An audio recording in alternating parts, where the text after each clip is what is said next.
Aryani, Deputi Bidang Pemberdayaan Masyarakat, Kependudukan, dan Ketenagakerjaan Kementerian PPPN, Bapak Maliki, Finance Spesialis dari GIZ Indonesia, Bapak Teguh Murjianto, Bapak Ibu sekalian yang hadir pada FGD pada pagi hari ini, tentu saja yang terhormat Ibu Roswita Nila Kurnia selaku peneliti kaitannya dengan Adaptive Social Protection pada pagi hari ini.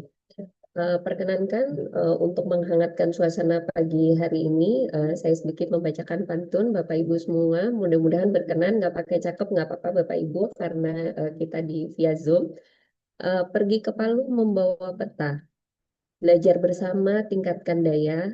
Hari ini kita bermitra, wujudkan perlindungan sosial yang adaptif dan berdaya. Ya, Bapak Ibu semua, bahwa FGD yang kita laksanakan pada pagi hari ini sebagai bagian dari disertasi yang dilaksanakan oleh Ibu Roswita. Tujuannya adalah untuk menjawab kebijakan ASP langsung dari Bapak Ibu uh, dari lembaga terkait yang hadir pada pagi hari ini. Nah, untuk mempersingkat waktu, sebelum kita mulai, mohon perkenan Bapak Ibu, kita tundukkan kepala sejenak, berdoa. Mudah-mudahan FGD kita pada pagi hari ini diberikan kemudahan dan bisa menghasilkan sesuai tujuan penelitian daripada Ibu Roswita. Berdoa, disilakan.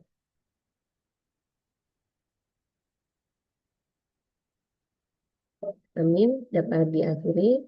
Untuk selanjutnya, mari kita dengarkan Bapak Ibu sekalian hasil riset dari sebagai dasar diskusi kita pada pagi hari ini. Untuk itu, waktu dan tempat kami silakan kepada Ibu Roswita Nila Kurnia.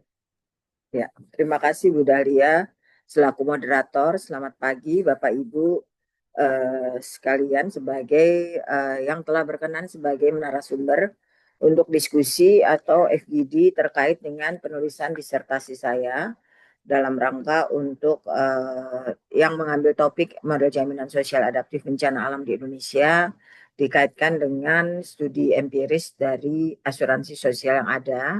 Dalam hal ini yang memang tersedia adalah BPJS Ketenagakerjaan untuk JKM-nya.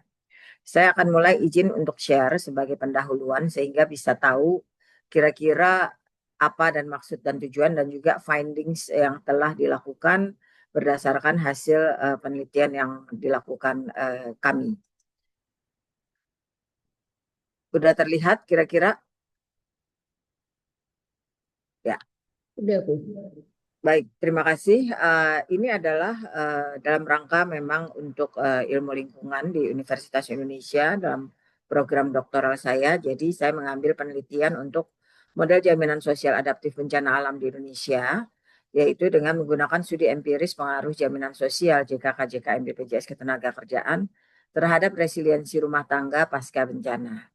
Jadi saya akan menjelaskan sedikit bahwa sebagai latar belakang dari penulisan atau penelitian ini bahwa memang itu menjadi suatu komitmen bersama di dunia bahwa tantangan global multidimensi menjadi concern bagi SDG, yaitu pembangunan berkelanjutan.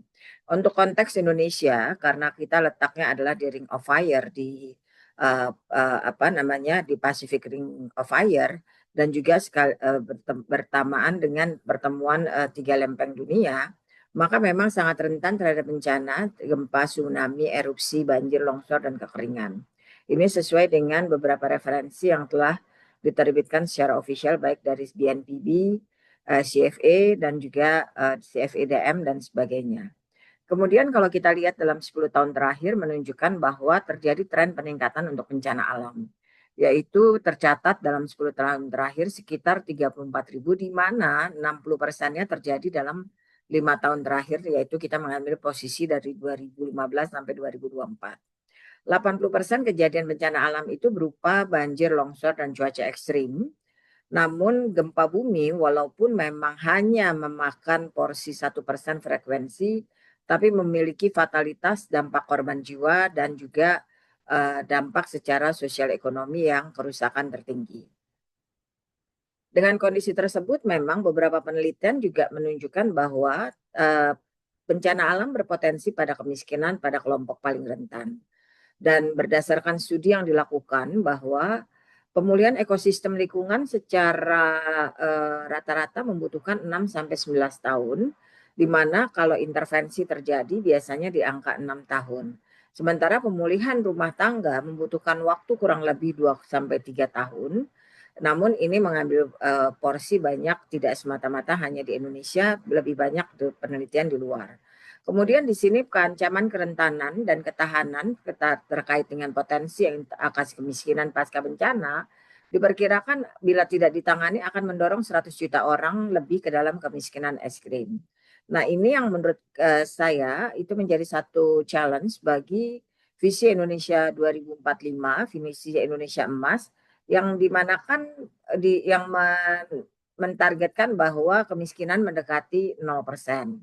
Dan di satu sisi kita sudah melihat bahwa dari data Kementerian Keuangan kalau rata-rata kerugian per tahun sekitar 22 triliun, tapi pencadangan yang dilakukan kesanggupan APBN ada di angka 3,1 triliun. Artinya di sini ada gap dalam hal untuk mengatasi recovery dampak dari sisi bencana tersebut. Sementara tidak kiri kita berada pada lokasi bencana. Nah, kemudian dari beberapa studi yang dilakukan bahwa memang diharapkan perlunya berbagi risiko dan fungsi asuransi sebagai bagian dari manajemen bencana. Dan kenyataannya di Indonesia penetrasi asuransi masih rendah, khususnya yang dikaitkan dengan bencana. Sementara di satu sisi Kemenkeu RI juga sudah mengembangkan PARB, pembiayaan dan asuransi risiko bencana untuk terkait dengan manajemen pendanaan fiskal terkait untuk bencana. Namun memang konsentrasinya di sini adalah pada asuransi barang milik negara, konsentrasi awalnya. Jadi ini yang akan didorong untuk hal tersebut. Dan pertanyaannya, asuransi rumah tangga saat ini memang belum tersentuh secara menjadi satu kebijakan pusat. Dan dengan kondisi tersebut, dengan mempertimbangkan bahwa kondisi as is adalah rawan bencana, kita punya target untuk menahan kemiskinan. Kemudian di satu sisi kita juga mengenal konsep adaptive social protection yang mana adalah melakukan perlindungan, mungkin saya lompat sedikit, antara jaminan sosial dengan disaster risk reduction, walaupun di sini adalah climate change adaptation itu memang fokus pada climate change, tapi tidak tertutup juga termasuk dampaknya kepada natural disaster. Dan ini yang menjadi fokus bahwa saya ingin melihat bagaimana dampak daripada asuransi atau model asuransi atau program jaminan sosial yang ada saat ini, mengambil studi pada JKK dan JKM BPJS Ketenagakerjaan untuk melihat bagaimana terhadap resiliensi secara rumah tangga dalam kaitannya secara langsung dengan data primer. Nah, ini sebagai basis untuk diskusi hari ini, apakah mungkin dilakukan model jaminan sosial adaptif bencana di Indonesia? Dan juga kira-kira apa langkah yang harus dilakukan. Ini mungkin yang saya berharap pada diskusi ini kita mendapat gambaran dengan berdasarkan benchmarking dari narasumber yang memang ahli di bidangnya sebagai referensi dasar untuk perumusan kira-kira bagaimana yang bisa disusun dengan kondisi yang ada sekarang. Nah, beberapa penelitian, kami sudah melakukan penelitian di beberapa tempat, yaitu yang dikajukan langsung termasuk kepada Palu, kemudian Sibolangit, ini Agam, Sumatera Barat, dan ini Cianjur. Itu kita melakukan penelitian secara langsung dengan menggunakan kuesioner dan wawancara mendalam.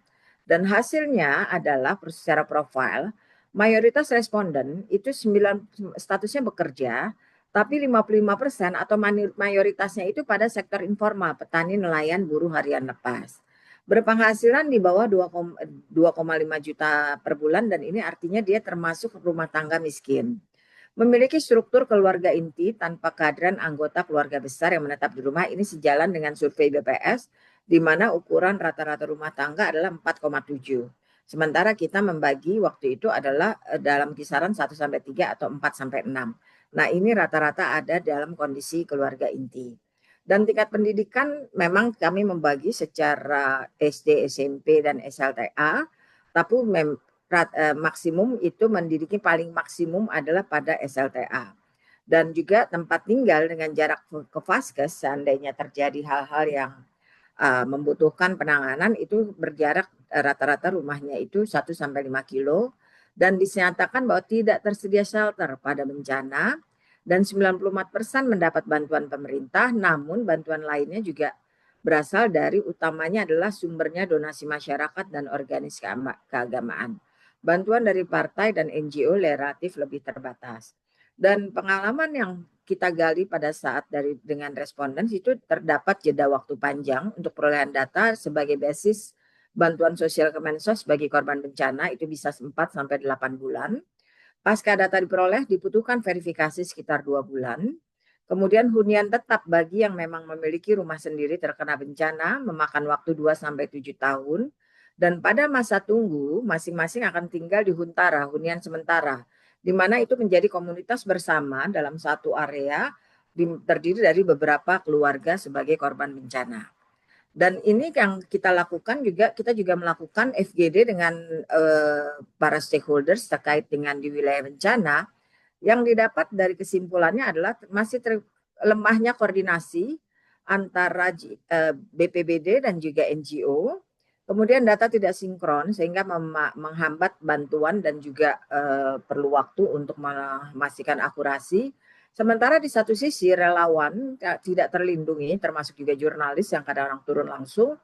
Ini tidak ada SOP, kurang pengalaman, jadi minim pelatihan, tidak bersertifikasi, dan juga tidak ada perlindungan. Jadi memang sifat gotong royong di Indonesia sangat tinggi, jadi secara otomatis dia akan turun.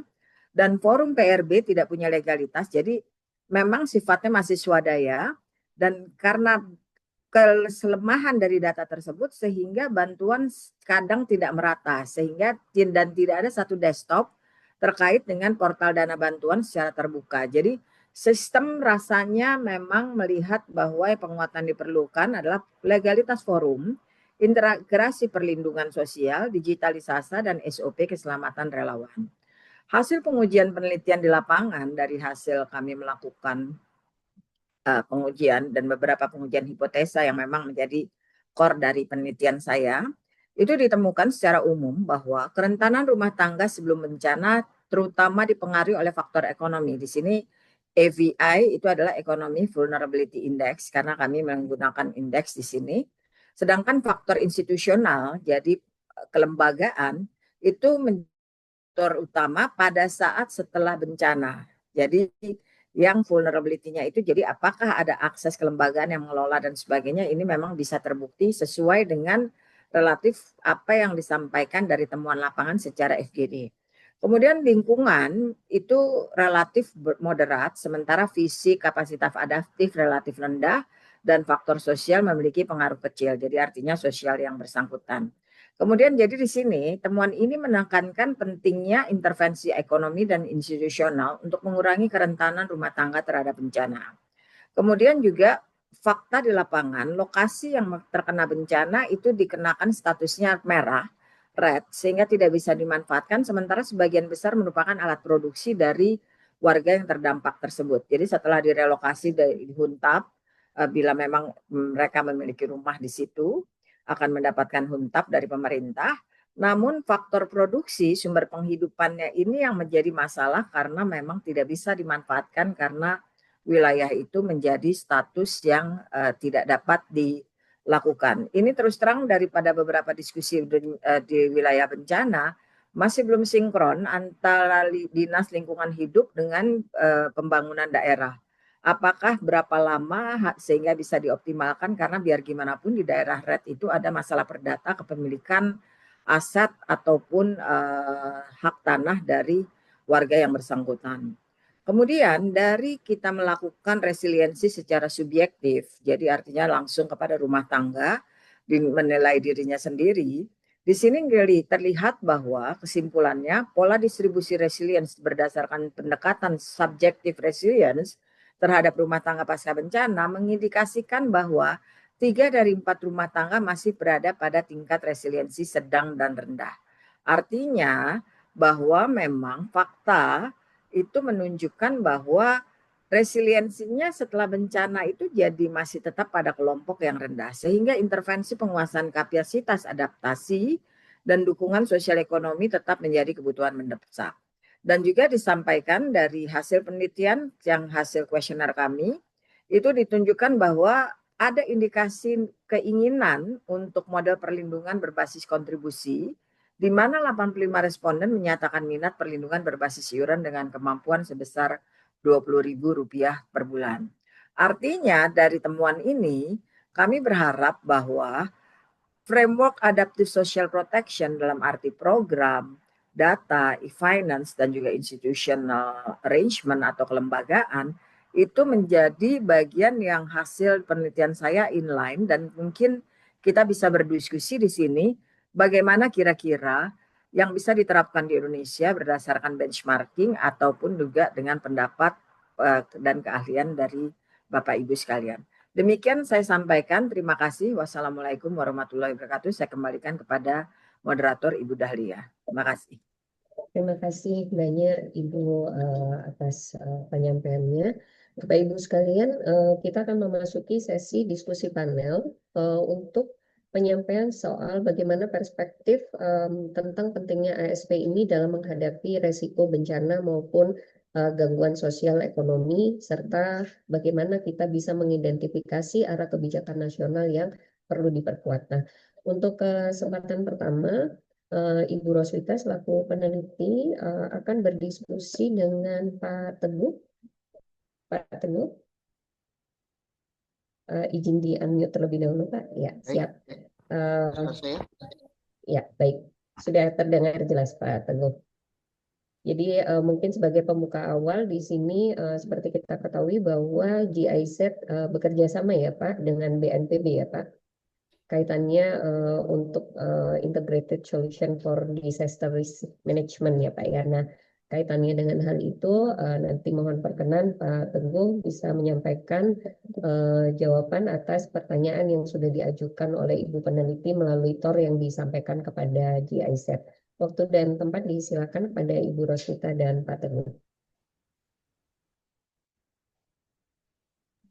Mohon izin di unmute dulu, Bu.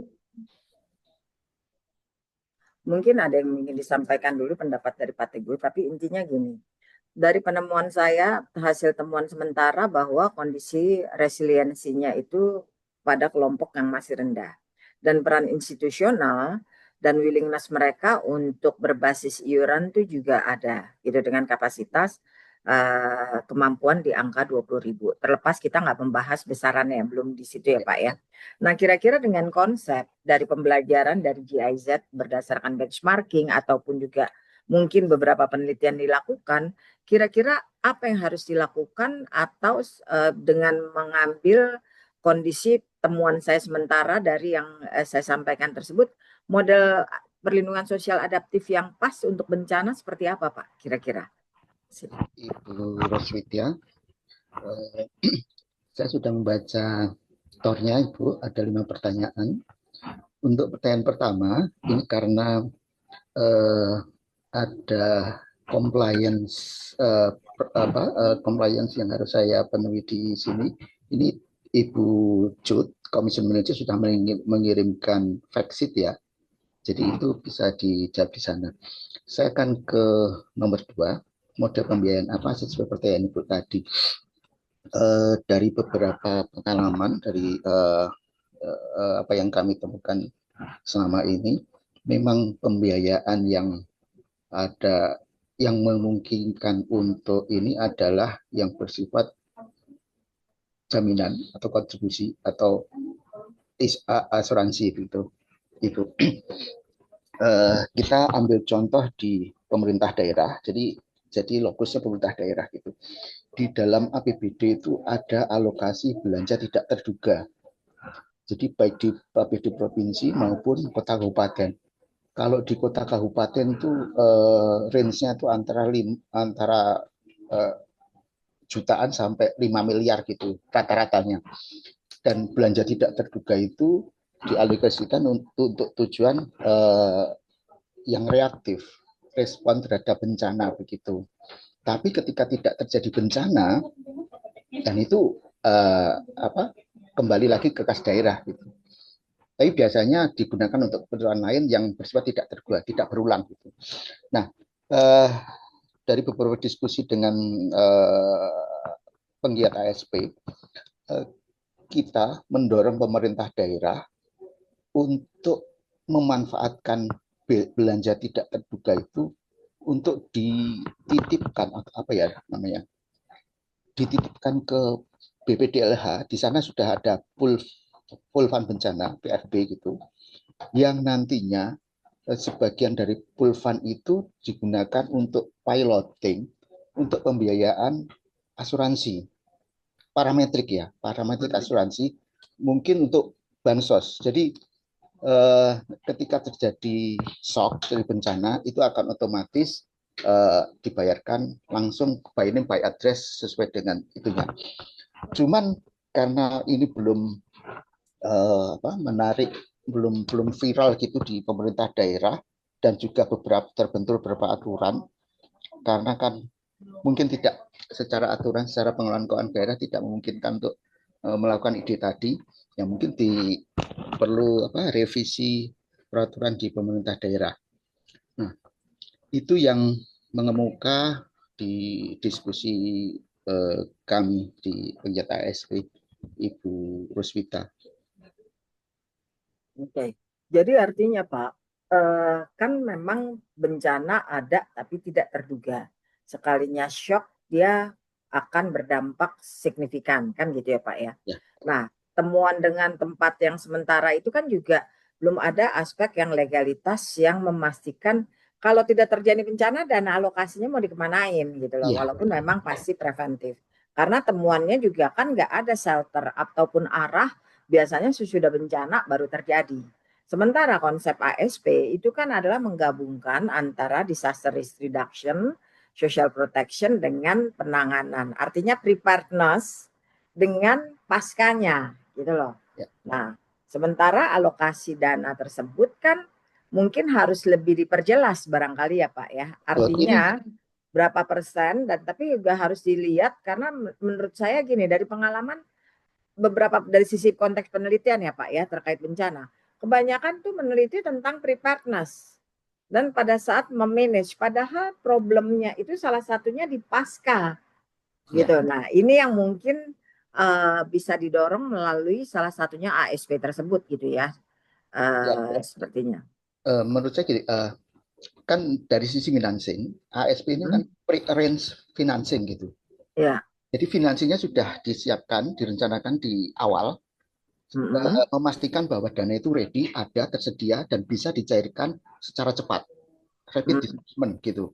Jadi ketika ada shock, langsung 2-3 hari bisa cair gitu, mengikuti prosedur SOP yang mungkin sekarang sedang digodok di Kementerian Keuangan. Nah, tapi ini juga ada keterbatasannya karena hanya bisa untuk preparedness dan shock saja. Untuk yang RR rehab recon itu mungkin bisa dikaitkan dengan loss and damage, konsep loss and damage. Kemarin di Kementerian Keuangan sudah mulai ada sosialisasi, diseminasi tentang loss and damage, dan kebetulan pemerintah Indonesia juga mendapat sorotan dari UNFCCC untuk FLRD, Fund for Responsive Loss and Damage.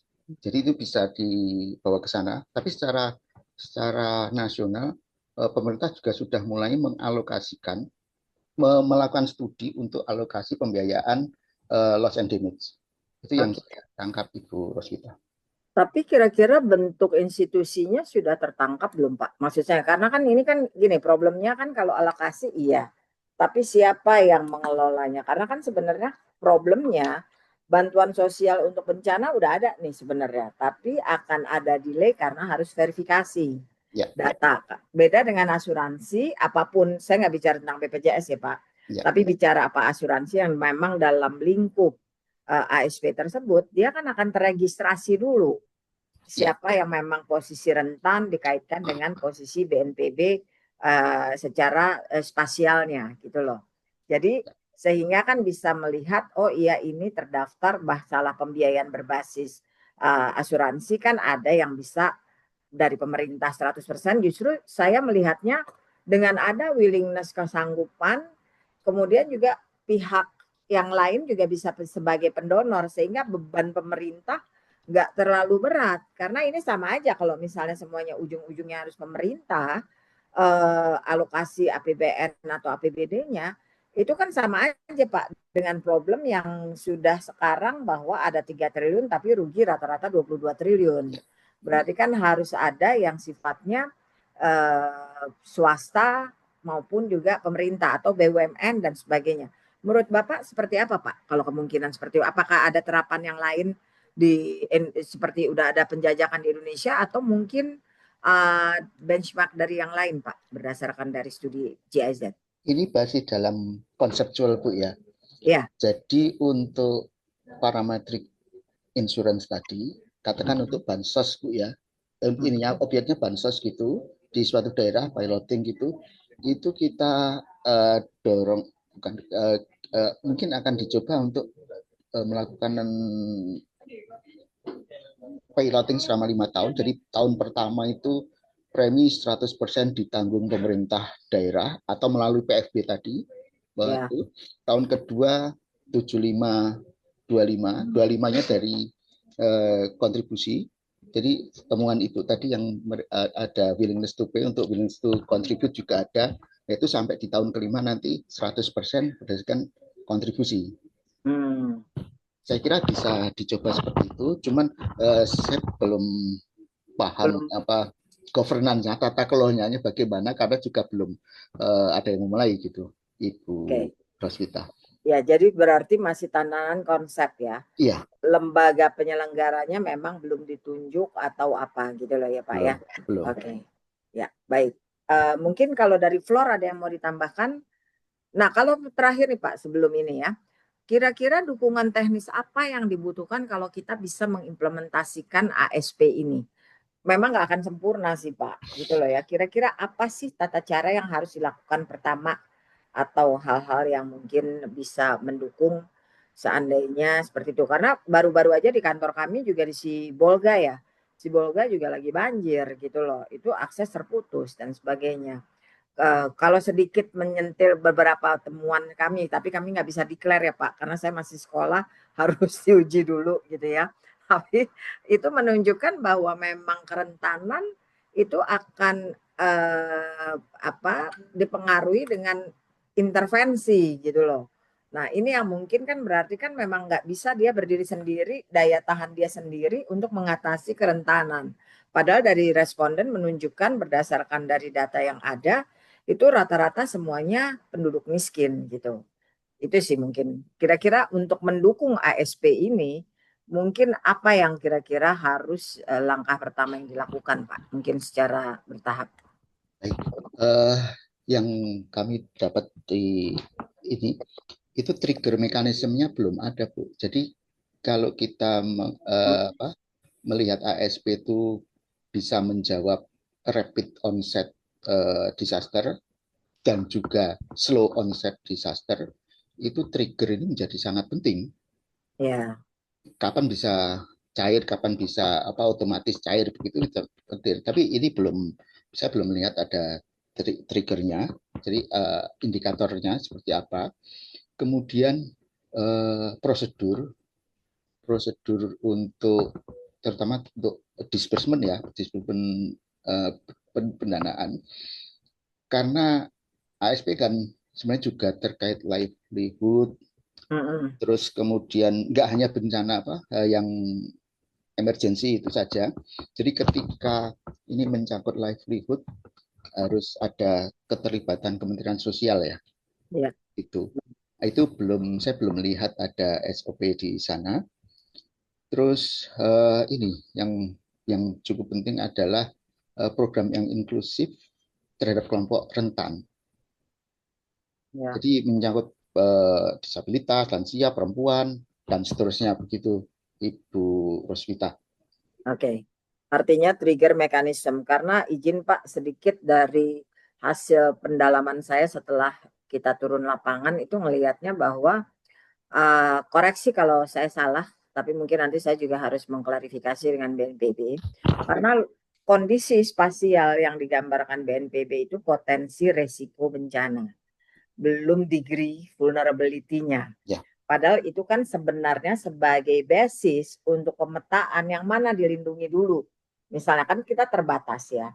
Nah, saya menggunakan berdasarkan data primer untuk melihat resiliensi dan vulnerability-nya.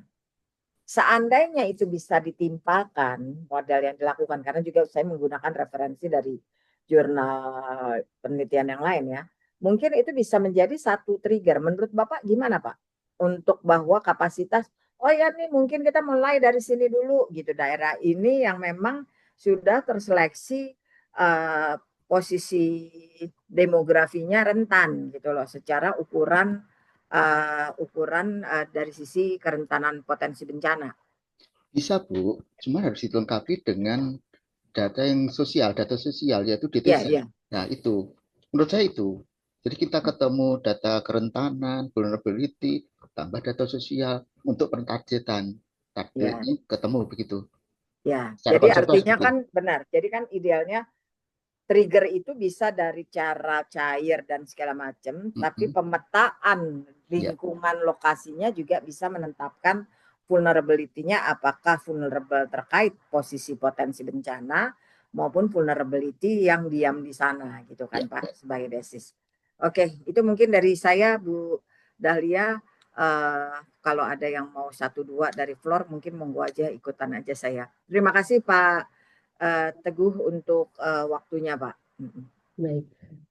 Terima kasih banyak Ibu Roswita, dari Bapak Ibu sekalian, narasumber yang lain. Jika ada hal yang ingin dikonfirmasi kaitannya dengan tadi Pak Teguh selaku narasumber dari GIZ, disilakan.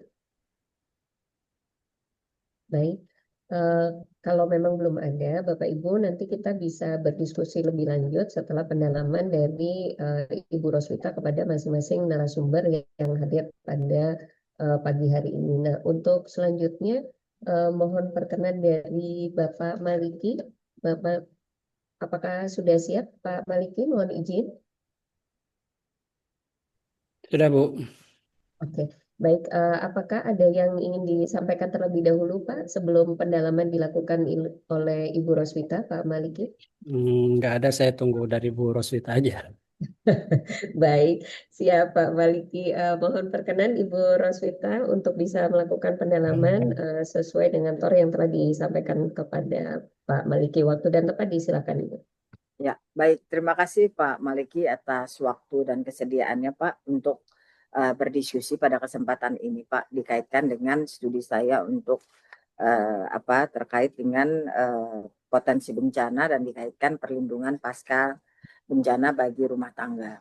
Dan karena memang melihat dari beberapa literatur tadi yang saya sampaikan bahwa sudah saatnya bahwa beban pemerintah kan nggak bisa semuanya 100% by APBN. Jadi harus ada sisi yang dibentuk dari sisi perlindungan yang memang berbasis diri sendiri gitu loh. Tinggal lembaganya mau siapa atau apa kan itu memang bagian dari rangkaian penyempurnaan. Nah, dalam kaitan ini kira-kira arah kebijakan Bappenas nih sebagai yang mendesain untuk program perlindungan ataupun jaminan sosial itu kira-kira bagaimana ya Pak ya konteks di adaptive social protection dikaitkan dengan RPJPN ataupun jangka panjang ataupun yang jangka menengahnya. Kira-kira seperti itu Pak. Karena kan kalau saya lihat kan beberapa memang menekankan juga bahwa concern terhadap bencana dan sebagainya. Tapi secara konkretnya seperti apa Pak? Bisa diinikan Pak mungkin. Oke, terima kasih Bu Roswita. Dan pertama-tama saya mengucapkan selamat Ibu.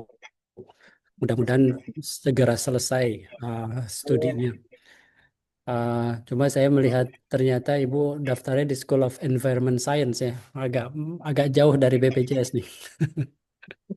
Tetapi sebenarnya berhubungan. Oke, jadi Bu Roswita tadi uh, rekan dari GIZ kan sudah mendahului ya. Maksudnya sudah memberikan penjelasan terlebih dahulu.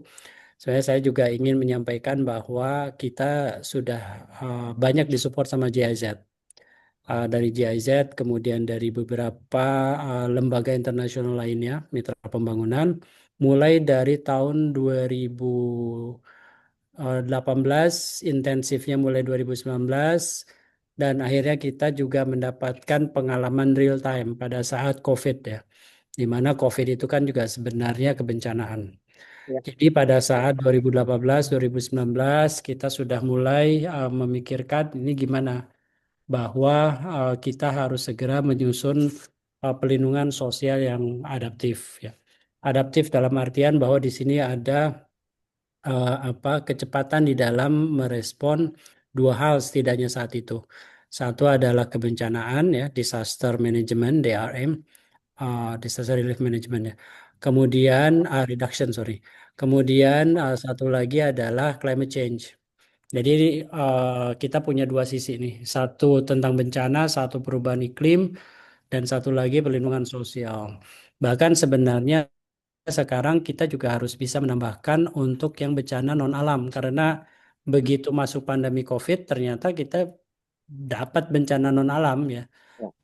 COVID, kemudian juga mungkin konflik sosial atau krisis ekonomi dan sebagainya itu termasuk bagaimana kita harusnya bisa mengantisipasi perubahan-perubahan atau goncangan tersebut. Jadi secara internasional konsep itu sudah mulai berkembang. Nah, saat itulah Indonesia sudah mulai berpikir bahwa kita sudah harus bisa memasukkan adaptabilitas program-program kita terhadap kebencanaan tadi. Sebagai contoh tadi Bu Roswita sebenarnya sudah menggambarkan tadi. Kalau kita ada bencana yang Cianjur aja ataupun di NTB aja, ada dua kondisi yang berbeda ya. Maksudnya dua cerita yang sama-sama konsisten ya di dua tempat tersebut. Satu ya kalau misal bencana biasanya bansos ataupun misalnya Jaduk ya, jaminan hidup yang ada dari tempat-tempat Kementerian Sosial itu harus agak terlambat biasanya karena memang ada beberapa prosedur yang harus dilalui dulu. Jadi responnya nggak begitu cepat. Kemudian yang kedua adalah fasilitas perkantoran. Yang saya lihat benar adalah di NTB. Pada saat itu, kalau tidak salah setahun atau 2 tahun setelah bencana ya, saya mengunjungi beberapa kantor di Lombok Utara. Di situ bisa kelihatan bahwa kantornya memang rusak. Salah satunya adalah Dukcapil. Dan kita malah dari negara donor yang memberikan shelter, kantor sementara menggunakan kayak terpal tetapi cukup bagus sih, lumayan lah, permanen. Seperti glamping dulu itu. Nah, kemudian setahun atau 2 tahun berikutnya saya ke sana, bangunan belum belum belum belum terbangun. Jadi dalam hal ini build back better itu masih belum kelihatan. Bahkan sebenarnya bukan hanya fasilitas kantor, tetapi juga masyarakat itu sendiri. Bahkan para pelaku ekonomi yang ada di Lombok Utara banyak yang masih belum bisa terrecovery. Oleh karena itulah kita mencoba menggabungkan beberapa konsep. Dalam hal ini adalah DRM-nya, kemudian climate change, kemudian pelindungan sosial, sehingga konsep ini bisa menjadi triangle ya dan bisa memberikan features yang lebih adaptif terutama terhadap perlindungan sosial sehingga kita bisa masuk atau bisa merespon lebih baik lebih cepat tadi sebagai pertolongan pertama tentu harus lebih cepat, tetapi yang penting lagi adalah bagaimana kita bisa melakukan recovery lebih cepat lagi. Bagaimana masyarakat, bagaimana fasilitas kita itu harusnya bisa lebih resilience. Tentunya masyarakat harus lebih resilient, apalagi sekarang ada perubahan iklim yang cukup besar ya, cukup cepat. Itu juga harus bisa mengubah cepat ya, misalnya kemampuan mereka untuk mengubah pendapatan kalau sawahnya banjir misalnya. Atau harusnya pada saat bencana gedung rusak, ini harusnya ada suatu pengamanan tertentu sehingga gedung itu bisa dibangun lebih cepat lagi, tidak melalui mekanisme. Tadi saya setuju Bu Roswita, tidak lagi melalui mekanisme APBD ataupun APBN yang sangat bergantung kepada kemampuan fiskal kita juga. Nah, ini akhirnya kita memasukkan konsep, jadi dari GIZ dan beberapa mitra pembangunan sudah membangunkan kita peta jalan, ada ASP. Saat itu kita juga sudah hampir akan meresmikan menjadi Perpres, tetapi ini pun ya kelemahan kita masih ego sektoral, jadi Perpres itu masih belum bisa ditandatangan sampai sekarang pun, tetapi kita sudah memasukkan di dalam Undang-Undang RPJP. Jadi rencana pembangunan jangka panjang itu merupakan undang-undang, jadi sudah tertulis ya di situ dengan deskripsi yang saya kira cukup jelas dan menjadi amanat bagi kita untuk harus bisa memformulasikan pelindungan sosial adaptif itu dalam setidaknya di situ 20 tahun ya. Maksudnya 20 tahun itu adalah kalau RPJP ini sudah selesai itu sudah harus terbentuk. Nah, kemudian itu pun kita amanatkan di dalam RPJM. RPJM tentunya relatif lebih detail ya, kita memasukkan di situ dengan tahapan-tahapan tertentu yang kita ikuti juga dari peta jalan yang ada. Saya kira itu dulu Bu Ruspita. Terima kasih Pak Maliki. Nah, kalau melihat itu kan sebenarnya Bapak sudah memasukkan dalam arti Bappenas ini sudah masukkan dalam RPJP, baik jangka panjang maupun menengah dengan peta jalannya dan sebagainya, Pak.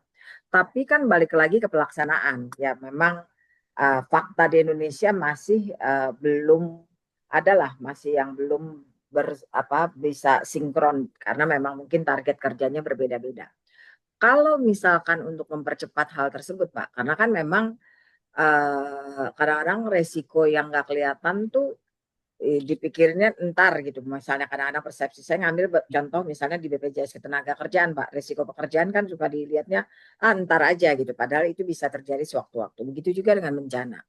Uh, apa yang mungkin kira-kira bisa mendorong trigger apakah satu lembaga tertentu yang sebagai bisa mendorong koordinasinya, Pak? Kuncinya ada di siapa nih, Pak?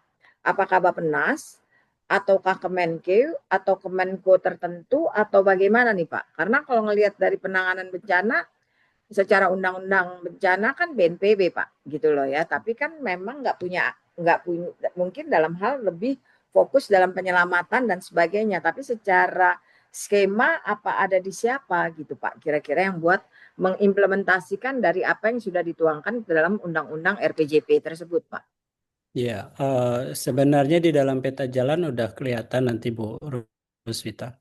Oke. Ada pembagian peran, kemudian juga apa istilahnya target dan program kegiatan yang harus kita lakukan dalam tahun ke tahun ya. Siapa yang harus mengkoordinasikan? Ini yang menjadi yang cukup jelik ya. Tetapi biasanya secara nasional pengkoordinasian untuk ASP ini masih pada konteks para pelaku kementerian sektoral yang memang memegang program yang sedang dijalankan ya. Sebagai contoh gini Bu, jadi Kementerian Sosial karena memang inti konteksnya di sini adalah harusnya program tersebut sudah berada apa istilahnya sudah mengakomodasikan situasi-situasi tadi goncangan tadi. Jadi dalam artian begini, ini supaya lebih agak mudah digambarkan. Misalnya Kementerian Sosial mempunyai program sembako ataupun PKH.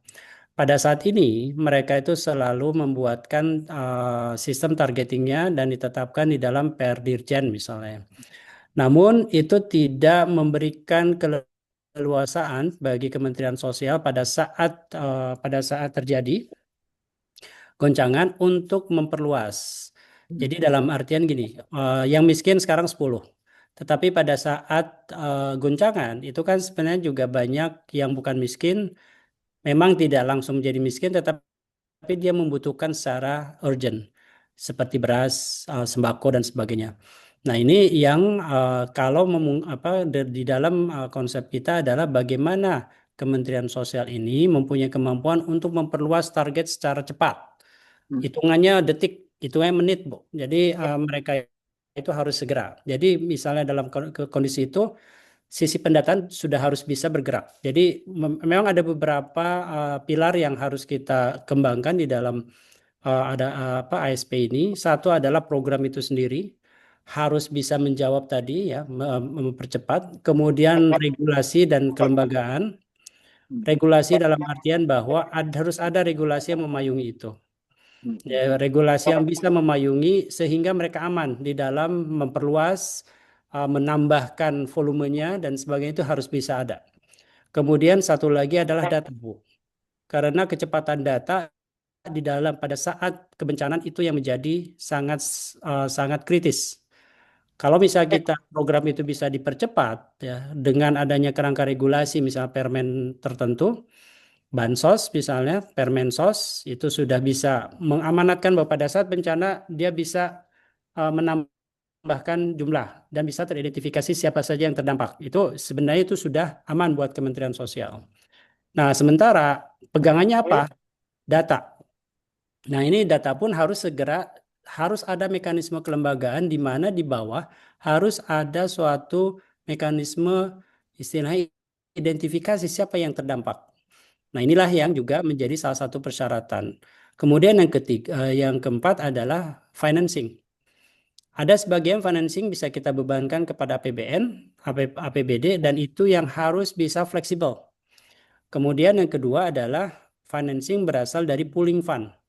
Pooling fund yang harusnya bisa sewaktu-waktu siap.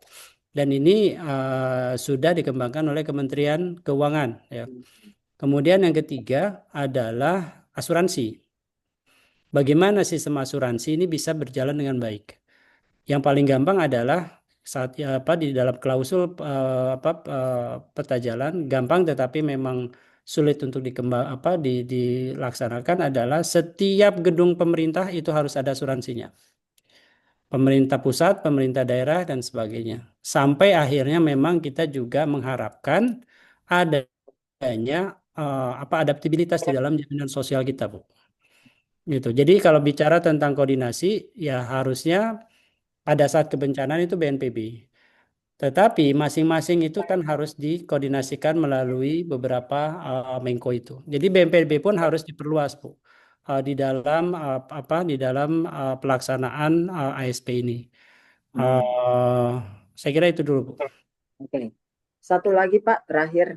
Mhm. Kan kepikirannya tuh saya gini ya Pak, kebetulan tadi kan memang asuransi memang prioritas pada perkantoran, sarana infrastruktur milik negara dan sebagainya. Makanya perlu asuransi dan sebagainya Pak. Tapi kan di satu sisi kalau saya kan karena kebetulan terkait dengan perspektif individual rumah tangga kerentanan. Artinya kenapa saya mengaitkan dengan JKK, JKM, BPJS karena itu model asuransi yang tersedia. Walaupun tidak terkait bencana tapi tersedia saat ini jaminan sosial untuk individualnya. Untuk individualnya sehingga bisa paling tidak ada sustainability atau resiliensi bagi keluarga seandainya terkena bencana dan mengakibatkan kematian. Jadi yang masuk itu jadi life insurance-nya dalam bentuk jaminan kematian. Nah, di satu sisi ada aset yang memang faktor produksi yang bersangkutan, mereka dapat huntap Pak dari pemerintah gitu. Tapi mereka nggak bisa, misalnya kayak di Palu kan sampai sekarang jadi ruang terbuka hijau yang masih debatable ini. Karena masih dapat red position dari BNPB sehingga belum bisa dioptimalkan. Padahal ada sawah orang dan sebagainya. Faktor produksinya nih nggak ada. Kalau seandainya berandai-andai ya Pak, dalam arti salah satu yang sisi asuransi loss and damage itu juga melibatkan peran BUMN. Jadi artinya bisa dikembangkan sebagai nasional yang memang mungkin itu kan pasti ada parametrik ya dalam arti besaran dan tertentu. Paling tidak modal yang bersangkutan, oke, yang punya rumah digantikan huntap, itu kebijakan pemerintah dari melalui PPUPR. Tapi yang modal kerjanya, modal dia usahanya itu dalam bentuk diasuransikan oleh asuransi BUMN katakanlah. Sudah ada kebayang nggak Pak? Karena kita mengambil contoh misalnya kayak di Jepang, itu kan bencana dia bertingkat. Pada degree tertentu diserahkan swasta dengan segala macam, tapi dia harus full biar bisa ini ya Pak ya. Kemudian baru selebihnya baru negara yang memang mengambil alih gitu. Jadi memang harus perhitungan jelimet, tapi paling enggak dengan memetakan potensi kerentanan bencana dan potensi kerentanan orang yang ada di situ sehingga kan bisa bertahap dilakukan hal tersebut. Karena kan tadi di saya ada willingness di daerah bencana padahal mereka rata-rata rumah tangga miskin itu merasa kesanggupan ada di angka 20.000 per bulan gitu loh Pak untuk membayar secara sendiri. Terlepas nanti mekanisme kan bisa aja dari donor, dari organisasi keagamaan dan sebagainya. Itu sekedar pandangan. Bagaimana menurut Pak Maliki Pak? Ya, sebenarnya, bukan sebenarnya, saya sepakat sama Bu Ros ya, bahwa ini memang harus dikembangkan lebih luas dan harus masuk kepada kerangka individu dan keluarga.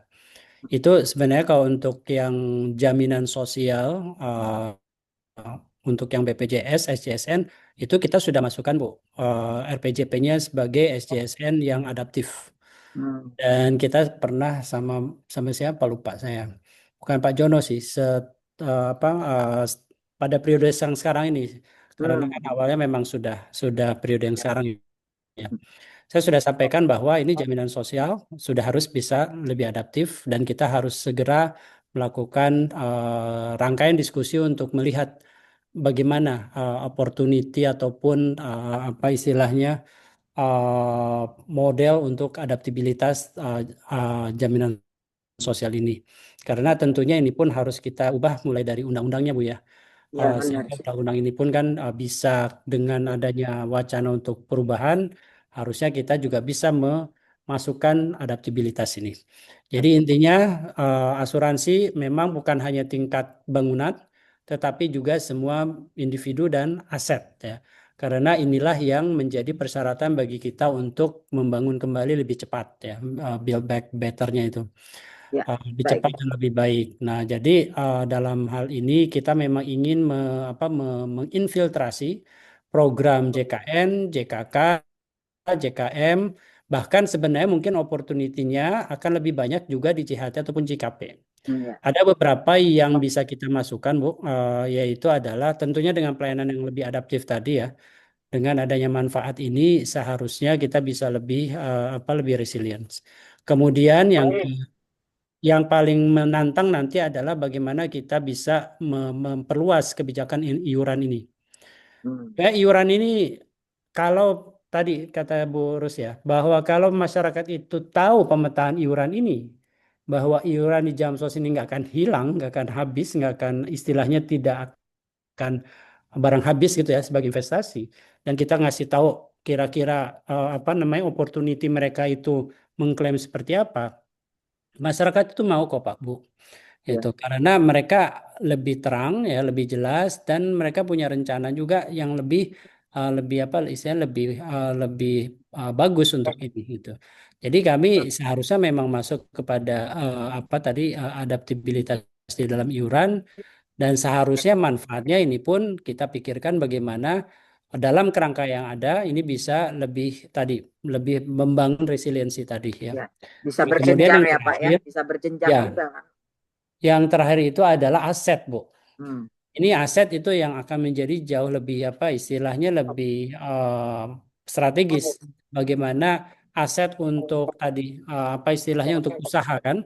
Hmm. Aset usaha inilah yang harusnya memang mendapatkan skema perlindungan yang juga lebih baik lagi. Jadi intinya tadi sebenarnya yang kami lihat ini Bu, yang paling mudah tadi itu bagaimana mengimpos bangunan pemerintah, asuransi dulu. Itu pusat dulu Baik. yang paling mudah nih. Karena Hmm. sebagian katanya sudah.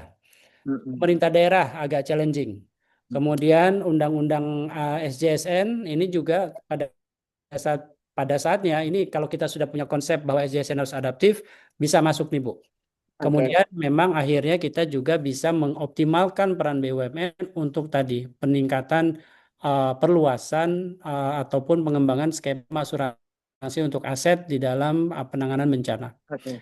Itu Bu. Noted Pak. Jadi kira-kira idenya bisa ini apa ya? Maksudnya bisa durability-nya ada walaupun memang perlu effort untuk mendesain itu semua. Karena jadi tinggal Ya, dari BPJS mungkin bisa lihat berdasarkan itu enggak sekedar operator tapi munculin dengan fakta-fakta yang ada gitu ya Pak ya. ya. Yang sebagai usulan juga Mungkin mungkin. sekitar 5 tahun tuh itu yang mudah-mudahan sih yang bisa paling cepat ya Bu ya. Ya, ya. Paling lambat lah. Benar. Karena Gitu. daripada membentuk baru dan sebagainya ya Pak ya, gitu loh. Ya, Paling tinggal memikirkan yang aset perlindungannya. Oke, mungkin itu ya, dari saya Pak Maliki. Terima kasih banyak. ya. Eh, saya kembalikan kepada Pak Budahlia, moderator. Monggo. Bu Rus, saya izin ya Bu, saya Ya, tidak bisa menemani ya. Terima uh, kasih apa banyak agak Pak lama. waktunya Terima Pak. kasih. Jadi Sama-sama Bu. pemahamannya banyak. Terima kasih Pak. Yuk. Terima kasih banyak Ibu Roswita dan Pak Maliki. Izin kita melanjutkan sesi berikutnya. Bapak Ibu telah hadir di tengah-tengah kita dari World Bank, Mbak Ilsa Medina. Selamat pagi Mbak Ilsa. Selamat pagi Bapak dan Ibu. Selamat pagi Bu Oci. Ya, Pak Ilsa, terima kasih hadir. Mbak Ilsa, sebelum kita masuk sesi diskusi dengan Ibu Roswita selaku peneliti, apakah ada hal yang ingin disampaikan terlebih dahulu, Mbak Ilsa? Uh, Terima kasih saja untuk undangannya. Saya wish Ibu Oci all the best dalam penelitiannya dan looking forward to the discussion. Terima kasih. Oke, kita langsung saja masuk ke sesi diskusi ya Mbak Ilsa. Izin waktu dan tempat disilakan kepada Ibu Roswita. Ya, baik, terima kasih Bu Ilsa atas waktunya berkenan hadir pada diskusi ini.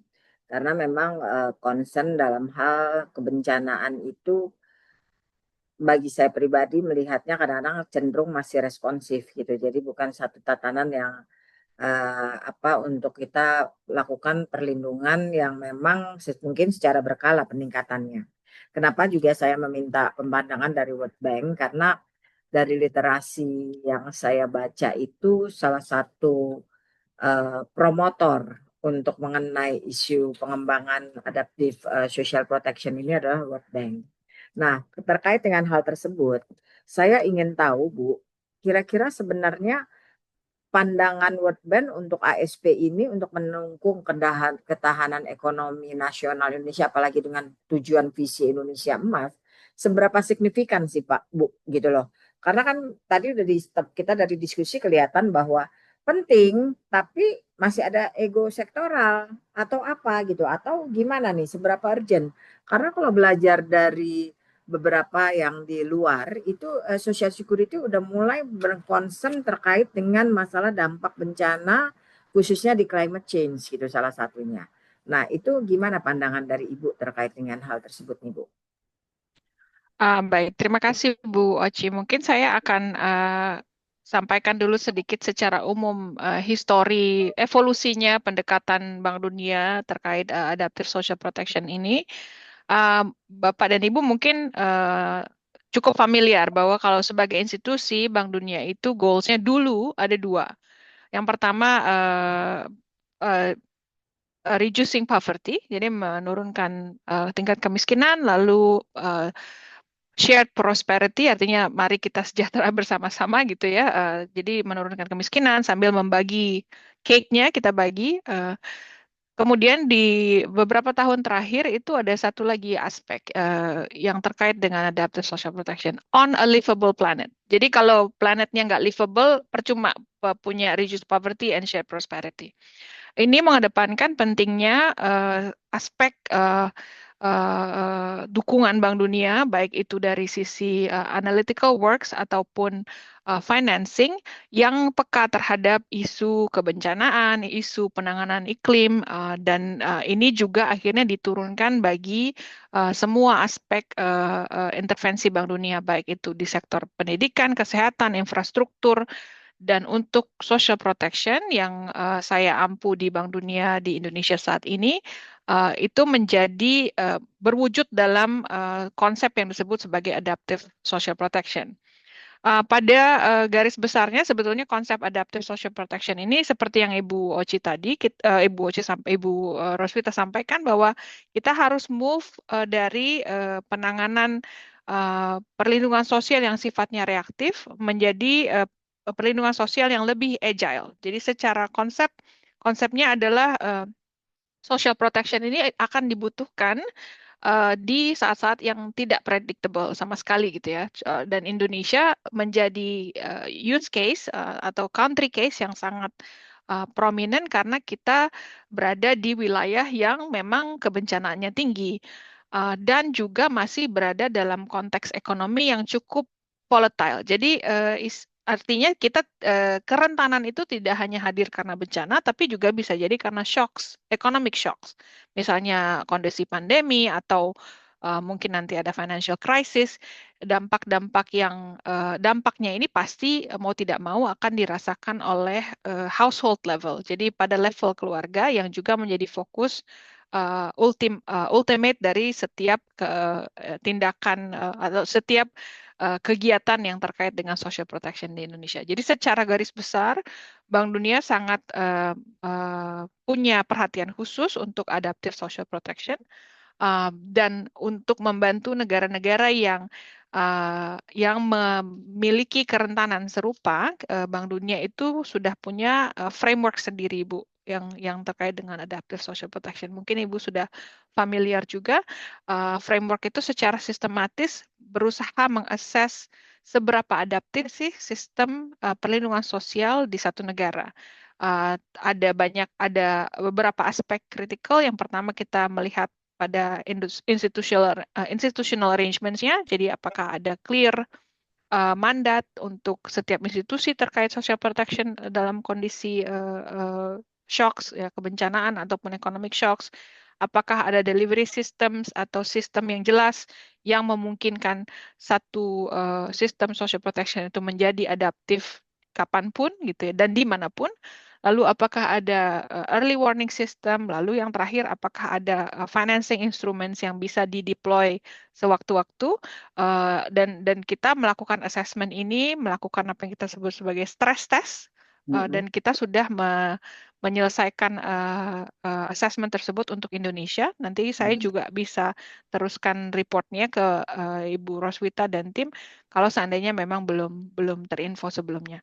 Mungkin secara garis besar ya, itu Bu, kita penting bagi Bank Dunia dan kita punya tools untuk memainstream adaptive social protection ini di berbagai negara.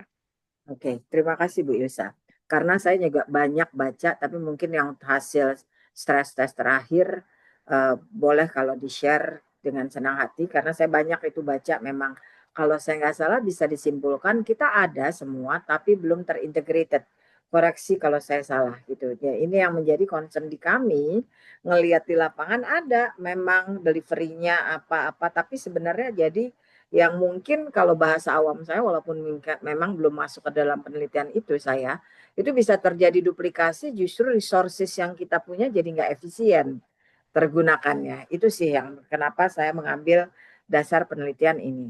Nah, kalau kemudian karena saya tahu bahwa World Bank ada di mana-mana, kemudian juga concern tadi terkait dengan adaptive social protection, kira-kira boleh dikasih contoh negara lain yang memang mungkin sudah mendekati atau menggunakan, mungkin sudah berkiprah di ASP yang sebagai reference, Bu, yang berdasarkan assessment dari World Bank misalnya. Dan jadi itu sebagai benchmark di saya, kira-kira oh ini mungkin doable nggak ya dari sisi ini, kira-kira berdasarkan assessment yang Ibu lakukan. Oke. Kalau untuk benchmark negara mana yang kira-kira bisa dijadikan poster child-nya ya Bu, mungkin jawabannya akan cenderung lebih diplomatik karena setiap berdasarkan assessment kita itu untuk setiap kategori building blocks adaptive social protection itu setiap negara biasanya skornya beda-beda. Tapi kalau kita ambil satu contoh, misalnya di dalam proses assessment adaptive social protection itu data, availability of data itu penting, mutlak ada, ya kan? Nah, untuk aspek ini, maka Indonesia bisa mulai melihat ke Turki, misalnya. Kita sering sekali menggunakan Turki sebagai contoh di mana data itu sangat interoperable, sangat dalam tanda kutip clean, bersih, dan regularly updated, sangat dinamis, yang dalam kondisi tertentu bisa digunakan dengan cepat. Karena tadi saya sempat dengar Pak Maliki sampaikan speed itu penting ketika dalam kondisi konteks kebencanaan. Turki misalnya adalah contoh di mana elemen data itu sangat kuat gitu ya. Data, interoperabilitas data itu sangat kuat. Lalu kemudian kita juga bisa lihat contoh di negara lain. Nanti saya izin harus get back to Ibu Oci untuk beberapa specific case-nya. Mm-mm. Timor Leste. Nah, percaya atau enggak, Timor Leste itu negara yang tetangga kita yang kondisi ekonominya mungkin lebih rendah, tapi secara assessment itu hampir mirip Bu dengan Indonesia sebetulnya. Tapi mereka punya sepertinya karena ada benefit dari belajar dari negara lain, mereka sudah mulai mendevelop strategi adaptive social protection juga, Hmm. sama dengan Indonesia. Jadi di sistem social protection mereka sudah acknowledge untuk pentingnya ada konsep adaptivitas tadi.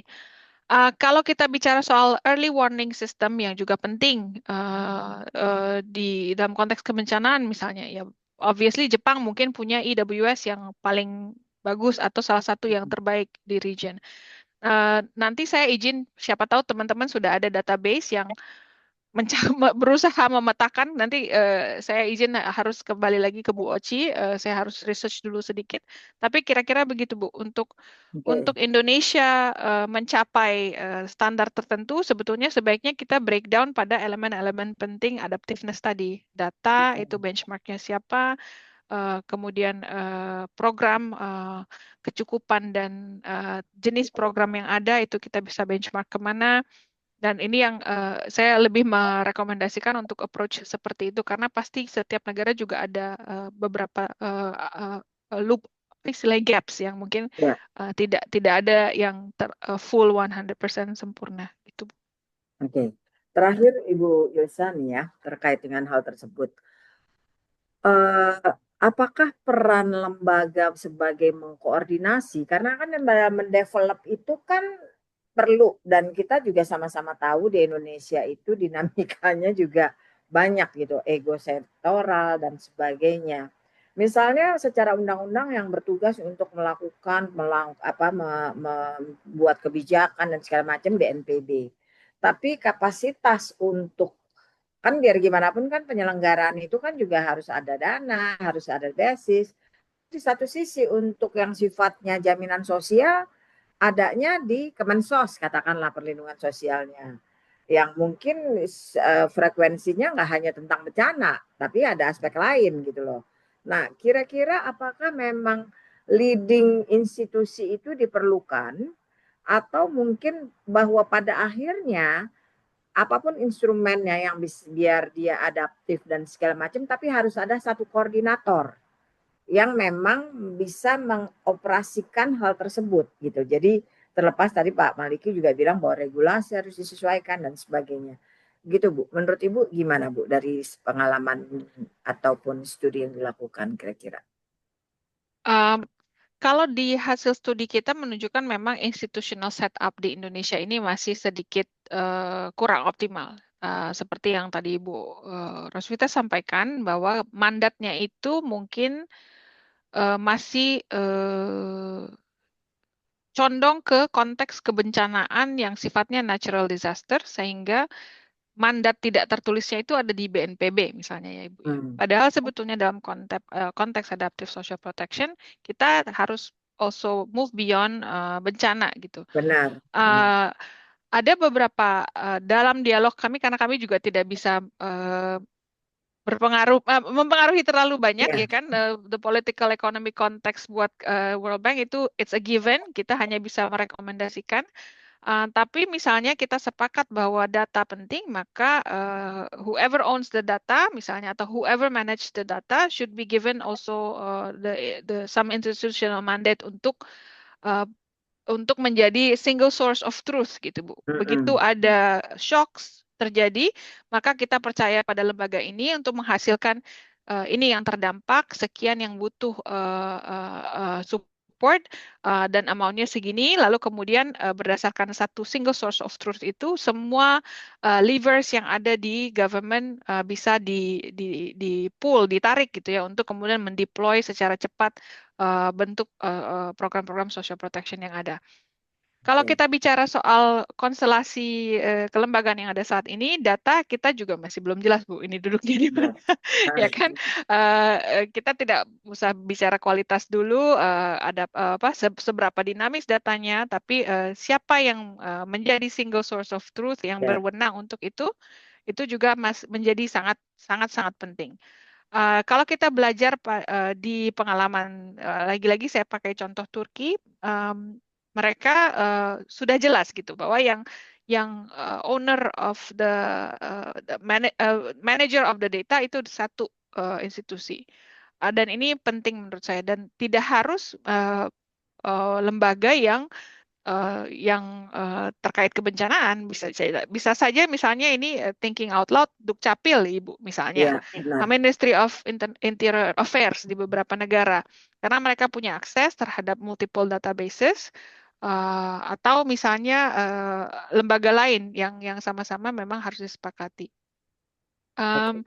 Ya, itu Bu, kalau untuk terkait penting untuk menegaskan siapa yang kemudian menjadi bukan koordinator ya, reference point gitu, Iya, koordinator yang berhak menyatakan oke, we have this problem, ini yang terdampak dan kemudian ini yang bisa dilakukan oleh berbagai kementerian lembaga untuk merespon. Nah, ini yang masih missing menurut kami di Indonesia.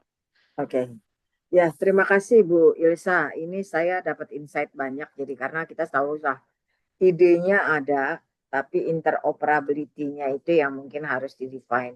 Saya sepakat dengan Ibu karena juga ada satu reference yang saya dapat itu terkait dengan social security di Turki. Jadi dia pun juga melakukan adjustment, memang belajar dari gempa Turki yang kemarin itu gitu loh. Nah itu yang mungkin sebagai reference ya. Terima kasih untuk insight-nya. Jadi bisa memperluas untuk kira-kira kerangka walaupun memang bukan satu yang optimal, tapi sumbangan dari hasil penelitian kebetulan yang memang primer itu bisa menjadi satu masukan untuk kepentingan bersama. Itu mungkin dari saya. Terima kasih Bu Ilsa. Saya kembalikan kepada Bu Dahlia. Terima kasih banyak Ibu Roswita, Mbak Ilsa atas waktunya dan diskusinya. Just in case Mbak Ilsa nanti pada saat Bu Oci melakukan pendalaman, setelahnya ada yang ingin didiskusikan, disilakan ya Bu, Bu Ilsa atau Pak Teguh. Untuk selanjutnya, mohon perkenan dari Ibu Woro Ariandini. Sebelum masuk sesi diskusi, apakah ada yang ingin disampaikan terlebih dahulu, Bu Waro? Ya. Terima kasih Bu Dahlia. Selamat pagi, Assalamualaikum Bu Oci. Terima kasih atas undangannya. Mohon izin menyampaikan permohonan maaf yang seyogianya Pak Dirut hadir didelegasikan kepada kami di KLP. Selamat dan sukses untuk Bu Roswita. Semoga hasilnya memuaskan dan bermanfaat bagi bangsa Indonesia. Terima kasih. Baik, terima kasih Bu Woro. Untuk selanjutnya, mohon perkenan Bu Roswita untuk bisa melakukan pendalaman pada Bu Woro selaku narasumber waktu dan tempat, disilakan. Izin Bu, belum di-unmute. Ya, baik. Terima kasih Bu Woro atas kesediaannya untuk hadir pada diskusi ini. Ya, tadi kita udah mendengar dari beberapa narasumber yang sebenarnya reference, kemudian juga policy maker gitu ya, dan juga berdasarkan dari hasil penelitian awal yang saya bacakan tadi bahwa ada keinginan tapi memang ada masalah yang belum selesai terkait dengan bencana, padahal fakta kita adalah pada kondisi yang sangat inherent risknya untuk potensi kebencanaan. Nah, kaitannya dengan karena kenapa saya mengambil contohnya itu adalah salah satu peran yang mengukur apakah ini berdampak terhadap resiliensi dan sebagainya, karena saya belum melihat bentuk jaminan sosial atau asuransi sosial yang masuk kebencanaan. Tadi kan kita udah lihat bahwa mungkin fokus utama kepada barang pemerintah, kemudian juga tapi kan aset produktif belum terlindungi. Mungkin sedikit bersinggungan terkait dengan JKM masih bisa kalau sepanjang dia peserta. Nah, kemudian tadi juga disinggung pengayaan kemungkinan dari BPJS Ketenagakerjaan dalam rangka cakupan atau penyesuaian manfaat. Menurut pandangan Bu Woro, kira-kira apa ya dari peran BPJS yang bisa dilakukan tidak hanya dalam konteks yang sekarang, tapi mungkin bisa mengusulkan sesuatu berdasarkan temuan lapangan yang karena saya yakin data BPJS itu luar biasa gitu loh. Jadi bisa melihat bahwa mungkin ada hal-hal yang bisa membantu dalam hal lebih universal sifat perlindungannya, untuk mewujudkan dari kesejahteraan atau kesejahteraan masyarakat terhadap potensi shock tersebut. Silakan Bu Oro. Ya, terima kasih Bu Oci. Eh, dengan mendengar tadi diskusi dengan beberapa narasumber ya, semakin membuka wawasan dan dapat insight banyak gitu Bu. Dari World Bank, dari Pak Teguh, dari Pak Maliki, Bappenas gitu ya. Jadi kalau kita sepanjang yang saya pahami, BPJS Ketenagakerjaan sebagai lembaga penyelenggara jaminan sosial ketenagakerjaan ini sebenarnya seyogianya juga menjadi bagian dari satu sistem adaptive social protection ketika kita menghadapi goncangannya. Tadi disampaikan sebenarnya goncangan ini bukan hanya bencana alam, bisa juga non alam, bisa juga shock ekonomi. Tadi Bu Irsa menyampaikan kita ada di semua itu gitu, ada di rentan, ada di bisa terjadi shock dan uh, kalau saya lihat program-program BPJS Ketenagakerjaan ini semuanya sebenarnya didesain untuk mengantisipasi gitu ya. Tadi Ibu sudah sampaikan JKK, JKM tentunya. Kemudian kalau ada shock ekonomi PHK, goncangan ekonomi kita sebenarnya sudah punya juga program JKP dan tadi menuju Indonesia Emas ketika nanti penduduknya usia lanjut ada goncangan bencana ini juga tentunya perlu resilien rumah tangga menghadapi ketika membiayai bulanannya, maksudnya dari pensiun atau dari hari tuanya itu kan sebenarnya bisa masuk juga ke situ. Nah, yang menarik dari penelitian Bu Oci tadi juga menemukan finding bahwa sebenarnya punya ability to pay-nya itu di angka 20.000 ya. Sementara kalau kita lihat di program JKK, JKM dan di sini sebenarnya mungkin sedikit pindah gitu lompat ke bagaimana financingnya. Kalau tadi sebenarnya Pak Maliki juga menyampaikan, Bu Ilsa juga menyampaikan bisa dikombin gitu ya. Ketika masyarakat atau pekerja punya ability dan di sini pemerintah bisa juga menyediakan tapi ada polanya mungkin yang bisa diusulkan itu kayak seperti matching defined contribution. Jadi dua-duanya mengiur tapi mereka akan dapat mengiur dan nggak hilang gitu. Jadi tetap dapat hari tuanya atau dapat pensiunnya gitu. Karena pada dasarnya masyarakat atau pekerja itu juga punya kok kemampuan dan kemauan untuk mengiur itu seperti itu. Ya, jadi artinya bisa dimungkinkan seandainya walaupun itu kan subjek dari undang-undang dan segala macam, usulan untuk perluasan yang memang sifatnya menjadi tabungan, asuransi tabungan lah ya, yang memang tidak hilang dan segala macam tapi bisa bermanfaat untuk hal-hal yang tersebut itu ya Bu ya. Iya, Jadi bukan melekat kepada JKM-nya atau JKK saat ini, tapi bisa saja memang sebagai usulan satu produk baru gitu loh ya, sebagai tambahan untuk hal-hal tersebut gitu loh. Baik apakah oleh BPJS atau mungkin non BPJS, nggak tahu juga. Kita kan nggak bisa berandai-andai, kira-kira begitu ya Bu ya. Iya Bu, benar Bu. Oke. Terus kemudian satu lagi nih Bu ya, kalau misalkan itu kebetulan saat ini kan program jaminan sosial sesuai dengan SJSN, BPJS Ketenagakerjaan hanya untuk pekerja. Nah, apakah sudah ada inisiasi berbicara karena kan apalagi ini udah masuk di dalam RPJP bahwa ini akan menjadi social protection ini Jamsos ini harus adaptif gitu loh. Apakah sudah ada pembicaraan atau nuansa untuk mendudukkan sehingga bisa terjadi integrasi dengan Kementerian Sosial? Karena kan kita lihat Kementerian Sosial bisa masuk tuh untuk yang non pekerja dan sebagainya.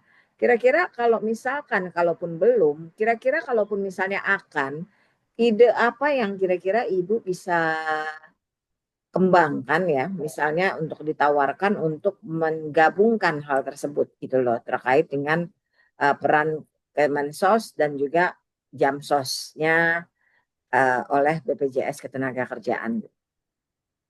Iya Bu, di sisi kewajiban tadi kan secara regulasi memang kita untuk perlindungan untuk pekerja ya baik itu formal maupun informal dan kita masih punya banyak PR untuk pekerja informal sendiri, perlindungannya masih sangat sedikit, masih di angka sekitar 10 juta dibanding yang secara keseluruhan harusnya ada di 80 juta, jadi masih 11% gitu.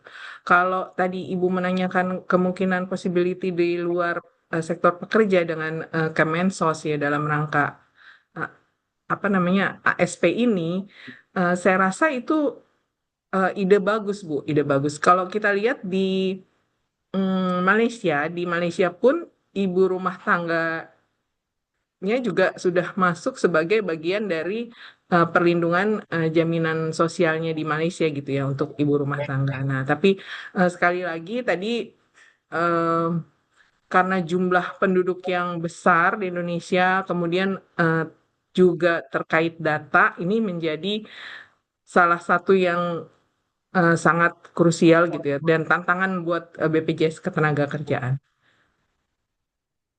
Tapi dimungkinkan ya Bu berinisiasi apalagi dengan Ya, mendengar diskusi dan juga masukan dari World Bank gitu kan.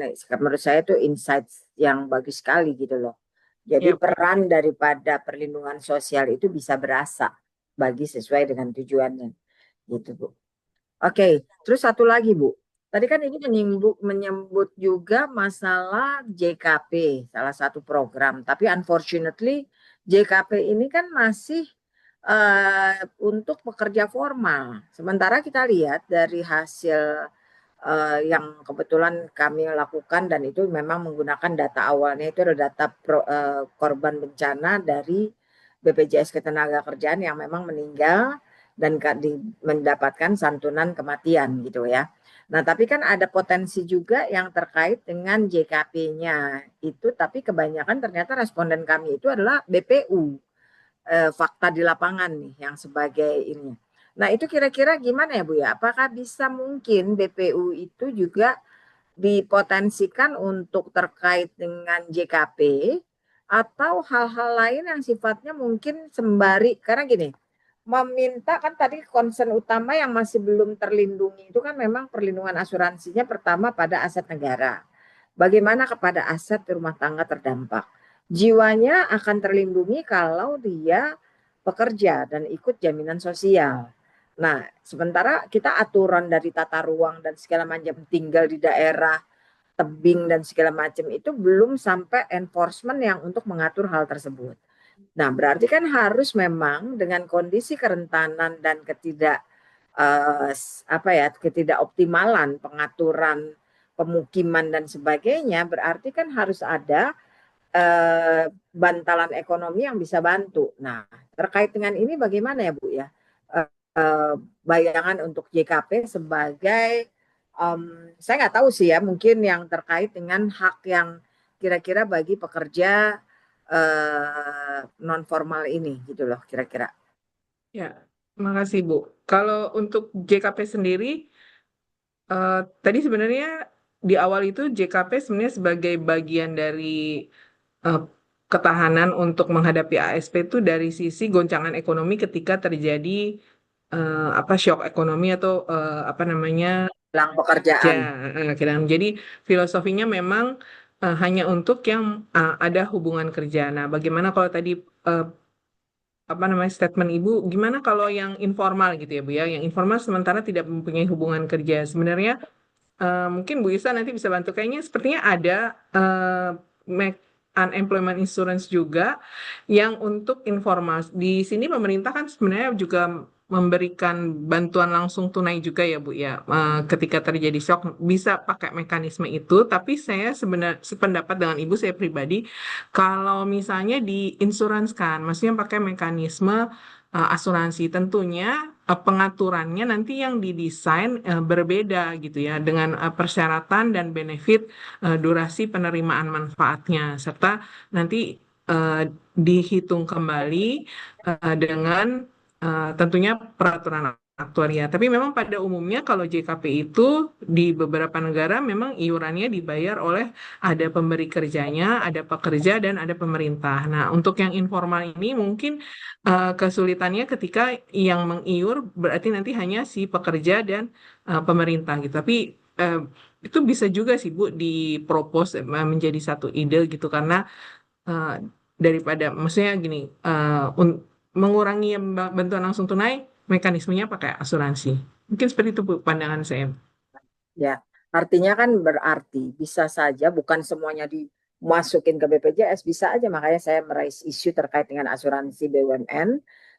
Saya juga nanti mungkin akan one on one dengan hal tersebut karena sifat ini adalah kan general insurance, asuransi kerugian terhadap asetnya, sumber pendapatannya. Sementara itu nggak masuk dalam mekanisme JKP terkait dengan konteks jaminan sosial. Yaitu yang mungkin bisa dilihat kemungkinannya melalui hal tersebut, terutama ini yang bagi rentan ini yang memang pekerja mandiri ini, gitu loh, yang kenyataannya fakta menunjukkan seperti itu. Mungkin kalau Bu Ilsa ada pandangan lain berdasarkan reference, mungkin bisa membantu. Mungkin Bu Ilsa bila berkenan. Terima kasih. Thank you Bu Oro, masukannya juga. Baik, terima kasih Ibu Woro, Bu Roswita. Mungkin sedikit saja, saya dulu sempat mendapati satu konsep yang disebut sebagai index insurance, Ibu. Jadi kalau misalnya kita melihat SJSN ini kan sudah cukup dalam tatanan regulasi sangat ajak ya. Ini resikonya, ini financingnya, ini contribution rate-nya, ini benefit-nya. Ketika kita ingin mengintroduce benefit baru terhadap program yang sudah ada, itu pasti perlu dirombak regulasi, perlu dilihat lagi secara aktuaria, risikonya seperti apa, apakah appropriate kemudian untuk satu benefit digunakan untuk benefit yang lain. Di saat yang bersamaan sebetulnya kalau kita batasi pada konteks kebencanaan, kita bisa petakan di Indonesia itu bencana yang paling umum terjadi itu apa? Misalnya ada gempa bumi, lalu kemudian ada kekeringan atau banjir yang ada dampaknya terhadap livelihood masyarakat, begitu ya Bu. Dulu sempat ada konsep, bahkan mungkin sekarang masih ada juga Bu, mungkin harus dilihat ulang, yang disebut sebagai index insurance. Index insurance ini bentuknya adalah ketika satu parameter tertrigger, maka payments itu dibayarkan ke mereka yang mereka yang contribute atau membeli polis ya, dalam hal ini polis asuransi. Misalnya gempa di atas 7,5 atau 6,5 skala Richter, maka mereka yang berkontribusi terhadap produk asuransi ini akan mendapatkan payout untuk karena indeksnya terpenuhi gitu, tertrigger ya kan. Sama dengan curah hujan misalnya untuk di lokasi-lokasi yang pendapatannya pertanian. Nah, saya yakin juga mungkin ini sudah pernah didengar sebelumnya, tapi itu salah satu alternatif. Ruang lain yang juga tersedia adalah yang secara regulasi sebetulnya sudah dimandatkan adalah Omnibus Law yang untuk pendalaman sektor keuangan. Di UU P2SK itu ada klausul yang mengatur tentang JHT 2 akun, seingat saya. Jadi akun yang pertama itu strictly untuk retirement. Yes, lalu kemudian ada akun kedua yang bisa digunakan, diambil sewaktu-waktu untuk kita bisa framing, kita punya ruang untuk framing apa yang disebut sebagai emergencies atau kondisi kerentanan di bucket yang kedua ini. Dan ini secara tidak langsung karena dia dimandatkan pada JHT juga kemudian membuka ruang bagi mereka yang berada di sektor informal karena saat ini sektor informal bisa tap into JHT, artinya bisa berkontribusi terhadap JHT. Tentu ini perlu pengembangan juga, Bu. Karena di situ kita juga harus lihat seberapa banyak sih sebetulnya uang yang ada di akun JHT gitu kan. Apakah betul ketika kita akomodir JHT, akun kedua JHT untuk kondisi-kondisi kerentanan atau apakah memang signifikan jumlahnya begitu ya. Tapi memang di beberapa negara kalau kita kembalikan tadi ke diskusi JKP, kebanyakan memang di sektor formal karena unemployment insurance itu biasanya skewed towards formal sector workers. Cuma tidak mungkin ada beberapa negara yang juga mengikut sertakan sektor informal ke dalam skema JKP dengan parameter yang tentu lebih strict gitu Bu untuk employment-nya. Jadi Itu mungkin Bu sedikit. jadi substansinya intinya proteksi untuk kehilangan livelihood atau pekerjaan ya, sumber penghasilan, tapi paling tidak mungkin dalam parameter karena daripada hilang sama sekali karena masalahnya tempat mereka sawah dan segala macam, gara-gara itu kan right-nya untuk ini nggak bisa dilakukan apa-apa gitu loh. Karena, nah itu yang mungkin harus menjadi salah satu concern pemerintah juga. Oke, terima kasih Bu Lisa. Mungkin dari saya itu, atau mungkin dari floor ada yang mau ditanyakan lagi, saya kembalikan kepada Ibu Dahlia. Terima kasih untuk support dari para narasumber. Nah, terima kasih banyak Bu Roswita. Dari teman-teman mungkin ada yang ingin dikonfirmasi atau mau ditanyakan mungkin? Dari Bu Woro ada? Cukup, Bu. Oke, baik. Kalau memang dirasa sudah cukup, terima kasih banyak Bapak Ibu narasumber, Bu Roswita, atas kehadiran Bapak Ibu pada FGD pada siang hari ini. Jadi dari diskusi yang kita lakukan dari pagi hingga siang hari ini ada beberapa poin penting yang kami rasa akan bisa menjadi masukan penting dalam menulis nanti soal policy recommendation-nya. Baik, yang pertama itu adalah soal data, kemudian nanti financing-nya seperti apa, kemudian pola koordinasi yang akan dilakukan, lembaganya, dan early warning. Tadi juga Bu Ilsa mention mungkin akan mana yang bisa kita ambil contoh, mungkin kita petakan dulu gitu ya Bu, kita ambil dari sisi data mana, kemudian sisi early warning mana, karena masing-masing negara ini ternyata punya kelebihan di tempatnya masing-masing. Mungkin itu Bapak Ibu semua, terima kasih banyak sekali lagi atas kontribusi Bapak Ibu narasumber. Saya selaku moderator, mohon maaf jika dalam diskusi ada yang tidak berkenan. Sehat selalu untuk Bapak Ibu semua. Saya tutup FGD kita pada pagi hari ini. Assalamualaikum warahmatullahi wabarakatuh. Selamat pagi, sehat selalu Bapak Ibu semua. Terima kasih para narasumber dan juga hadirin yang hadir. Terima kasih. Terima kasih, Bu. Terima kasih Bu Terima Roswita. kasih, Sukses. Terima kasih. Bu.